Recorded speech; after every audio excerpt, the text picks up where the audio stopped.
A person I've recently connected with, his name is Dave Stein, and Dave runs a research company, and he researches sales training. So he knows more about current information about sales training across the United States, Canada, and globally. He was in Germany last week. So I really trust his work, and it's effective work, it's deep work, it's practical work. He's a sales guy, so he's not a statistician pretending. He's a sales guy. So here's what he says, and there's a lot of stuff on this slide. When you think about it, the average tenure of vice presidents of sales is 2008. The average tenure is 18 months. Used to be 24 months, now it's 18 months. Why is that? Well, not because they're necessarily doing a great job. This is Dave's point. Large percentage of sales managers or VPs of sales are not delivering on their commitments.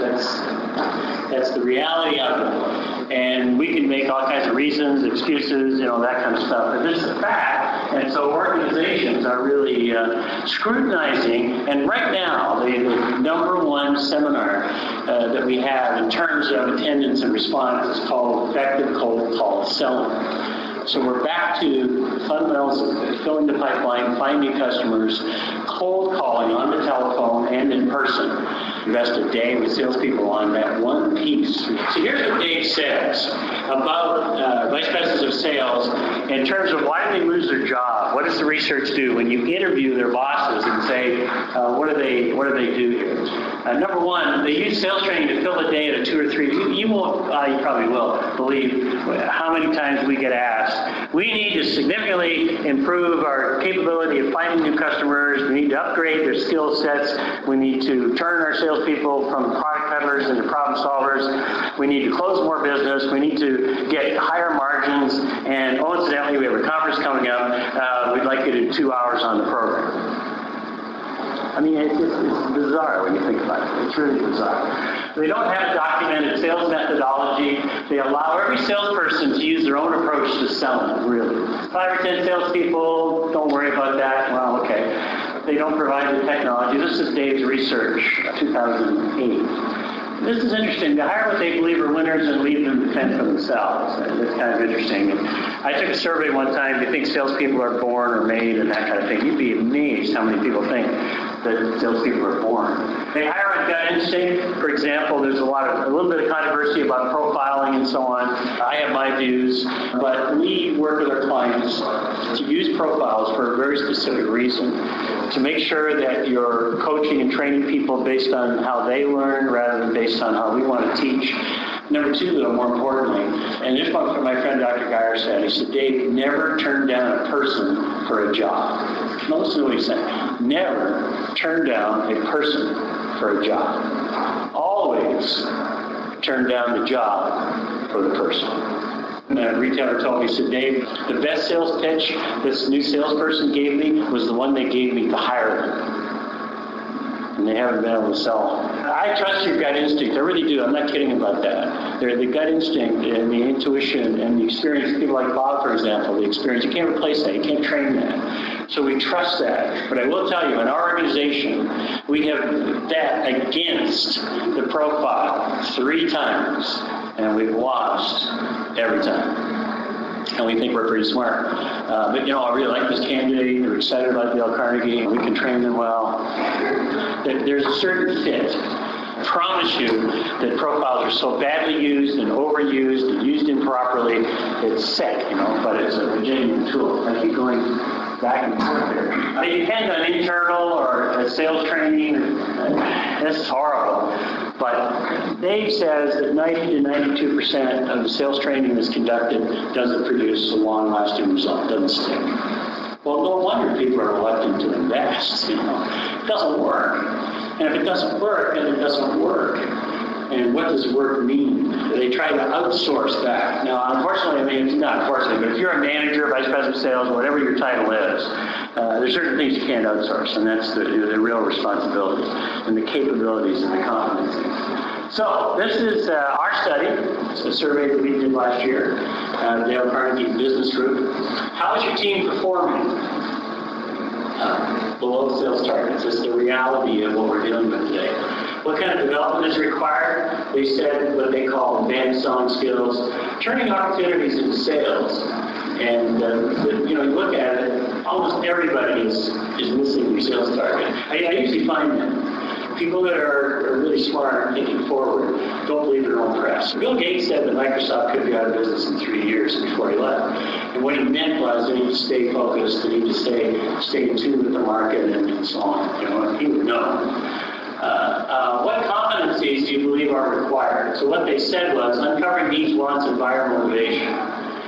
And what's interesting is that ineffective salespeople try to create what I call an artificial sense of urgency, and they miss the real sense of urgency that the customer has. So that's that pitch again. You're trying to create an artificial sense of urgency because you feel like people aren't motivated. We need to motivate them to buy. We need to create a sense of urgency. But the customer has a sense of urgency that they miss. So they're often pitching to the wrong place. Closing, securing commitment is, in the 80s, publishers would rarely publish a book that didn't have the term closing in the title. But we're saying, training hundreds of salespeople, thousands actually, closing is a logic and conclusion to a fine sales presentation. The point of closing is timing. I don't care, you got 500 closing techniques, they won't work on a customer that isn't ready to buy. So it's really more about timing. And then salespeople close too soon. The truth is, about most salespeople, we did a study on this with a pretty big client base, 68% of sales presentations do not end with asking for business. So some of them obviously doesn't lend itself. The customer's not ready to buy. But then you've got the other philosophy, ABC, right? Always be closing. Now, how offensive is that? And I'm not here to sell you, or I'm going to close every 2 sentences, you know, and I'm going to treat you like you're a monkey. You would like to have that, wouldn't you? You know, as if that's really going to change the psychology of the buyer. You know. So those are the things they said. Now here, what do they say? How much time is this statement true about your sales team? They do pre-approach, they plan their sales efforts, they follow a structured sales approach. Rarely, sometimes, once in a while, every so often. We'll talk about that in a minute. Interestingly enough, you can see here, never is 4. So very few salespeople actually rehearse, and very few salespeople spend time, or a high percentage of them spend time with unqualified prospects. So if you look at rehearse or prepare, and incidentally, sales trainers love role playing, and salespeople hate it. And role playing doesn't work.